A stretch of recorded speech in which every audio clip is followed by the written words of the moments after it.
안녕하세요. 미소영입니다. 미소님들은 떡볶이를 좋아하시나요? 저도 떡볶이 매니아인데요. 떡볶이 하면 어린 시절에 시장에서 동생과 먹던 떡볶이가 생각납니다. 고등학교 때는 친구들과 함께 갔던 DJ가 있었던 떡볶이집, 그리고 성인이 되어서 데이트하며 갔던 신당동 떡볶이집, 그리고 이제는 집에서 배달로 골고루 시켜 먹지요. 아마도 시간이 지나 할머니가 되어도 좋아하지 않을까 싶습니다. 오늘 소개할 책은 이준호 작가의 소설 여우별 분식집입니다. 꿈도 희망도 잃고 미래에 대한 의욕도 모두 잃은 그저 하루하루 가게 문을 여는 데 의의를 둔 의욕상실 분식집 사장과 어느 날 나타난 의욕 충만 아르바이트생, 알아서 척척척 쉬지 않고 일하며 가게 안을 누비는 아르바이트생, 반짝반짝 꿈을 꾸는 새아의 모습에 과거의 자신의 모습이 떠올라 사장은 아르바이트생이 불편하기만 한데요. 전혀 다른 두 사람이 만드는 불협화음 떡볶이, 과연 그 맛은 어떨까요? 오늘 소개할 부분은 도입 부분의 재호 사장의 시점에서 보려고 합니다. 희망 없이 하루하루 살아가는 모습에 혹시 내 모습은 없는지 한번 살펴보세요. 그럼 여우별 분식집 이야기 시작합니다. 교복을 입은 3명의 여학생이 왁자지껄 떠들며 골목을 향해 걸어갑니다. 그들 앞에 길게 펼쳐진 골목은 양옆으로 다양한 가게들이 즐비한 상점이지요. 골목 초입 한가운데에 있는 크고 높은 단풍나무를 지나 더욱 깊숙이 들어갔어요. 저 멀리 밖으로 나온 전철이 덜컹덜컹 소리를 내며 바람을 맞다가 다시 땅 아래로 숨어버립니다. 학생들이 연신 까르르 웃으며 어느 가게 앞에 섰습니다. 그들이 선 곳은 떡볶이와 튀김을 파는 분식집 여우별. 유리문을 열자 좁은 가게 안이 나타났어요. 저 앞에 겨우 3개의 테이블이 따닥따닥 붙은 채 손님을 기다렸습니다. 학생들이 바로 옆 네모난 조리실을 지나 평소 자주 앉는 테이블로 자연스레 향했지요. 테이블을 옆으로 살짝 떼어 놓은 뒤 자리에 앉은 그들은 마치 달리기 시합을 하고 있는 것처럼 자신들이 가장 먼저 왔음에 기뻐하며 큰 소리로 떠들었어요. 학교에서 있었던 일들로 한창 이야기꽃을 피울 무렵 가게 문이 스르륵 다시 열렸어요. 이번에는 손님이 아니었지요. 시커먼 수염 자국이 구렛나루부터 턱까지 짙게 있는 가게 주인 재호였어요. 그가 손에 묻은 물을 앞치마에 닦으며 안으로 들어왔어요. 원래 그는 화장실을 가거나 밖을 서서히 뜨면 문을 잠그지 않는 편입니다. 그것은 이미 와 있는 단골 학생들도 잘 알고 있었어요. 평소에도 그들은 주인 없는 텅 빈 가게에 마음대로 들어와 정수기에서 물을 뜨고 수다를 떨며 재호가 오기를 마냥 기다렸지요. 어차피 이곳은 그들에게 아지트 같은 곳이었어요. 안녕하세요. 여학생들이 재호를 향해 손을 흔들며 반갑게 인사했어요. 재호는 무표정한 얼굴로 고개만 살짝 끄덕이더니 몸을 돌려 바로 옆에 있는 조리실 안으로 들어갔어요. 그곳엔 철판 떡볶이 팬이 창문 아래에 있고 그 옆에 설거지를 할 수 있는 싱크대가 있으며 벽 앞에 튀김 조리대가 조그맣게 있었어요. 방금 재호가 지나온 방향으론 어묵기계와 계산대가 나란히 자리했습니다. 재호가 의자에 철퍼덕 앉았습니다. 그는 주문을 받을 생각은 하지도 않고 창문 쪽으로 고개를 쭉 내밀어 멍하니 밖을 봤어요. 신선한 바람이 뺨에 와닿았지요. 그렇게 가을의 시작을 느꼈습니다. 하지만 아름다운 풍경과 날씨에 특별한 감정을 느끼진 않았지요. 그럼에도 여전히 날씨의 변화에 주의를 기울이는 것은 아무런 감정 없이 반복하는 그저 오래된 습관일 뿐입니다. 그리고 창문은 포장 손님을 맞이하기 위해 하루 종일 열어둡니다. 떡볶이 3인분이요. 톤이 높은 목소리가 귀에 닿았어요. 재호는 귀찮다는 듯 대답도 않고 귓볼을 살짝 만지며 가볍게 인상을 썼어요. 이미 양념이 배어있는 떡을 주걱을 휘저기며 더욱 뻘겋게 만들었어요. 떡볶이를 떠 초록 접시에 담고 마지막으로 계란을 위에 얹었어요. 그렇게 한 번 더 한 뒤 2개의 접시를 양손으로 들고 테이블로 터덜터덜 걸어갔어요. 한창 수다에 열중이던 학생들은 김이 모락모락 나는 접시를 보며 한껏 들떠 환하게 웃었어요. 왔다 왔다. 재호가 테이블 위에 접시를 탁 내려두고 다시 자기 자리로 몸을 돌렸어요. 재호의 뒤통수에 대고 감사합니다 라고 소리친 학생이 떡볶이를 호호 불며 입에 넣었어요. 한동안 뜨거움에 정신을 못 차리던 학생들이 떡볶이를 삼키고는 비평을 쏟아냈지요. 맛있다. 맛있다고? 왜 이렇게 관대해? 난 그냥 그런데. 넌 어때? 나도 별로야. 원래 여기 맛없어. 쉿, 조용히 말해. 제자리로 걸어가던 재호의 귀에 그들의 속닥이는 소리가 들렸어요. 도대체 맛이 없다면서 왜 매일 출근 도장을 찍는 건지 이해할 수가 없었어요. 어차피 맛에 대단한 신경을 쓰는 편이 아니었기에 매출에 도움만 됐으면 상관없다는 생각으로 비평을 무시했어요. 사실 매출에도 큰 도움이 안 되었지만 이후로 여학생 무리들이 연달아 들어와 나머지 2 테이블을 채웠어요. 3명씩인 2 그룹은 약속이나 한 듯이 떡볶이 2인분에 튀김 3개를 시켰지요. 먼저 온 순서대로 서빙을 하며 자리를 돌아오는데 2번 다 불편한 소리가 귀에 들어왔어요. 저 아저씨 왜 저렇게 어두워? 원래 저래. 신경 쓰지 마. 그래, 신경 쓰지 마라. 재호는 속으로 그렇게 말하며 가게를 빠져나왔어요. 안에만 있는 것이 무척 답답했어요. 특히 이 시간이면 더욱 힘들었어요. 매일 오후 4시쯤 되면 수업이 끝난 여중생들이 가게를 점검했고 그들의 끊임없는 수다로 가게 안은 시끄러웠어요. 그럴 때면 재호는 정신이 하나도 없었어요. 매번 밖으로 나와 주변을 맴돌거나 건물 옥상으로 가 시간을 보냈습니다.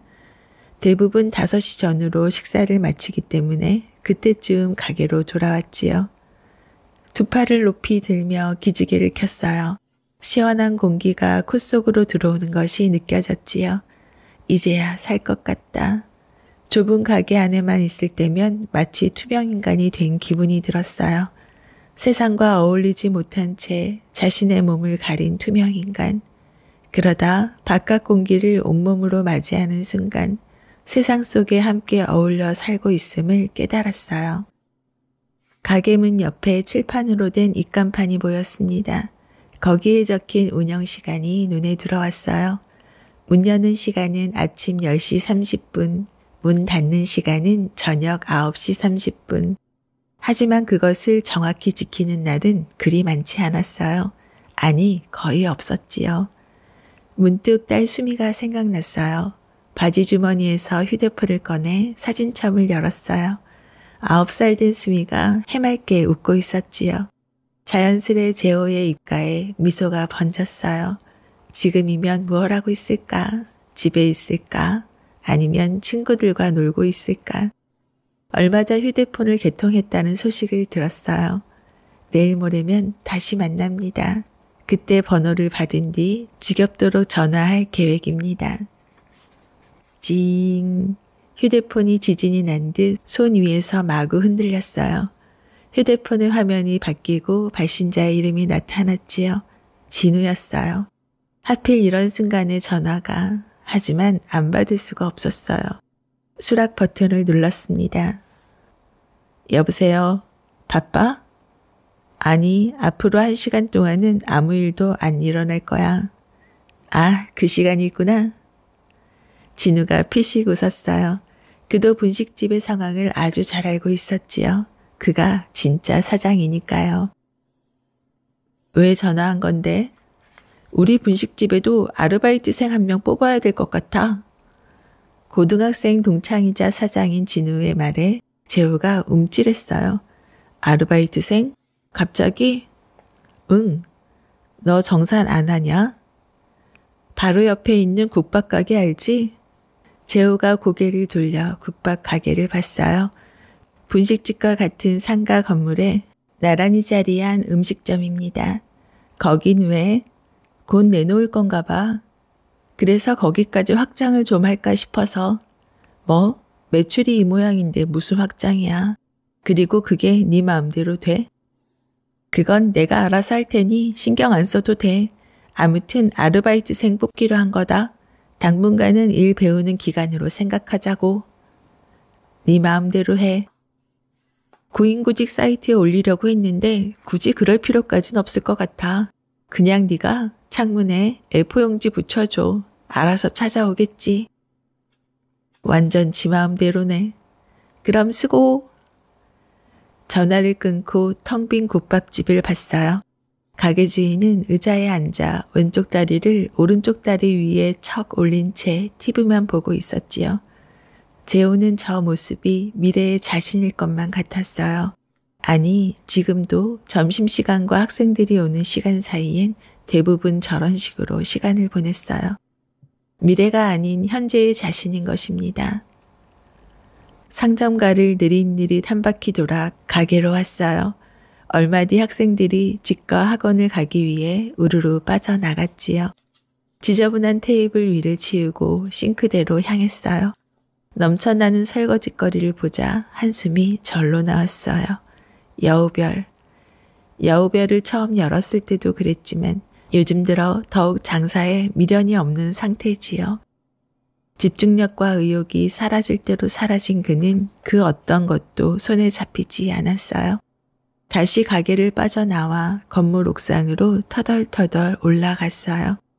주머니에서 담배를 꺼내 입에 물고 불을 붙였지요. 쭉 빨아들인 뒤 한숨과 함께 뱉었어요. 그의 시선은 하늘로 향했지요. 구름이 푸른 하늘 위를 자유롭게 떠다니고 있었어요. 어릴 때부터 그랬습니다. 답답하거나 마음이 불편할 때면 고개를 들어 하늘을 봤지요. 그러면 기분이 묘했습니다. 좋은 건지 아닌 건지 헷갈렸어요. 그럼에도 푸른 하늘과 어디론가 움직이는 구름을 봤지요. 나이가 들수록 그 횟수가 잦아지고 있는 게 문제라면 문제지만 담배를 끊어야 되는데. 중얼거리며 담배를 입에 갖다 댔어요. 어차피 불가능하다는 걸 누구보다 잘 알고 있었지요. 그래서 절대 자신과 약속하지 않았어요. 금연하겠다는 약속을 그저 죄책감을 느끼며 매일 담배를 꺼냈습니다. 날씨가 이렇게 좋은데도 청승맞게 담배를 물고 있는 게 재호 자신도 마음에 들진 않았지만 그럼에도 끊을 수가 없었지요. 어쩌면 그에게 이 순간이 하루 중 여유를 느낄 수 있는 유일한 시간인지도 모릅니다. 언제나 그렇듯 옥상 난간에서 담배를 물자마자 다양한 생각들이 그의 머리를 스쳐갔어요. 정리되지 않은 고민과 걱정과 그리움이 대부분을 차지했어요. 하지만 답을 찾을 수 없었습니다. 그나마 위안이라면 평소 마음을 답답하게 만들었던 막연한 고민들이 담배 연기와 함께 하늘로 날아갔다는 점입니다. 그것이 매일 옥상을 찾는 이유입니다. 그리고 언젠가 이 자리에서 그 해답을 얻을 수 있을 거라 그는 내심 믿었습니다. 몽땅 연필이 된 담배를 바닥에 휙 던지고 발을 뭉갰습니다. 느릿느릿 계단을 내려와 다시 가게 안으로 들어갔어요. 더 이상 손님은 없을 것입니다. 매출의 상당수를 차지하는 것은 점심시간 주변 상인이나 직장인들의 포장 주문이었지요. 테이블을 차지하고 앉아있는 학생 손님들은 오히려 도움이 안 됐습니다. 정리하자면 여우별의 피크 시간이 지나 오후 5시부터는 손님이 거의 없다는 얘기입니다. 그렇게 자신을 설득하며 오늘 장사를 마치기로 했습니다. 매일 이런 설득에 아주 자연스럽게 넘어갔지요. 앞치마를 벗고 대충 정리를 마친 뒤 가방을 메고 가게를 나와 밖에 서 있는 철판을 안으로 집어넣었어요. 문을 잠그려 열쇠를 쥔 손을 위쪽으로 쭉 뻗는 순간 문득 떠올랐어요. 진우의 지시가. 손을 내리고 다시 가게 안으로 터덜터덜 들어갔어요. 조리대 아래에 있는 A4 용지를 들고 계산대 앞에 섰어요. 그곳에 있는 볼펜으로 대충 휘갈겼지요. 진우가 말한 건 컴퓨터 문서 프로그램을 이용하는 것이었고 그 사실을 잘 알고 있었지만 신경 쓰지 않았어요. 유리문으로 가 A4 용지를 안쪽에 붙인 뒤 다시 밖으로 나왔습니다. 문을 잠근 재호가 뒤도 돌아보지 않고 집으로 향했습니다. 유리문에 붙은 종이엔 아르바이트생 구함이라고 삐뚤빼뚤 적혀 있었습니다. 집으로 가기 위해 다시 발을 뗐어요. 골목을 빠져나오자마자 대로변이 보였습니다. 몸을 돌려 조금 더 걷자 얼마 안 돼요. 옆에 새로운 골목이 나타났어요. 그 안은 단독주택과 작은 빌라들이 따닥따닥 붙어있는 주택가였습니다. 이곳에 이사 온 지도 벌써 2년이 다 되었어요. 여우별을 맡아 운영하기로 한 뒤 곧바로 이사 온 것입니다. 골목 입구에 가장 가까운 5층짜리 빌라 안으로 들어갔어요. 문을 열고 발을 디뎠을 때 위에 있는 센서 등이 아무런 작동을 하지 않았어요. 고개를 들어 자세히 봤지요. 요즘 따라 계단이며 벽도며 센서 등의 불이 들어오지 않았습니다. 벌써 한 달 가까이 됐지요. 하지만 어느 누구도 항의하지 않았어요. 그는 이번에도 신경 쓰지 않고 계단을 올라 3층에 도착했지요. 301호의 비밀번호를 치자 띠리링 소리가 나며 문이 열렸습니다. 집 안은 고요했어요. 정막만이 가득한 이곳의 분위기가 주인인 재호와 퍽 닮았습니다. 소파와 TV만이 자리한 거실의 단추람마저도 그와 비슷했지요. 습관처럼 부엌으로 가 컵에 물을 받은 뒤 방으로 걸음을 옮겼습니다. 들어가자마자 가방을 바닥에 휙 던졌지요.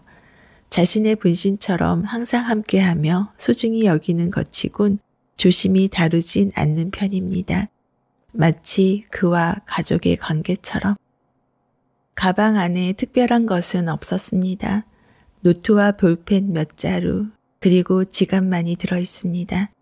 그렇다고 근무하는 동안 가방을 열어보거나 노트를 꺼내 뭔가 끄적였던 적은 한 번도 없었습니다.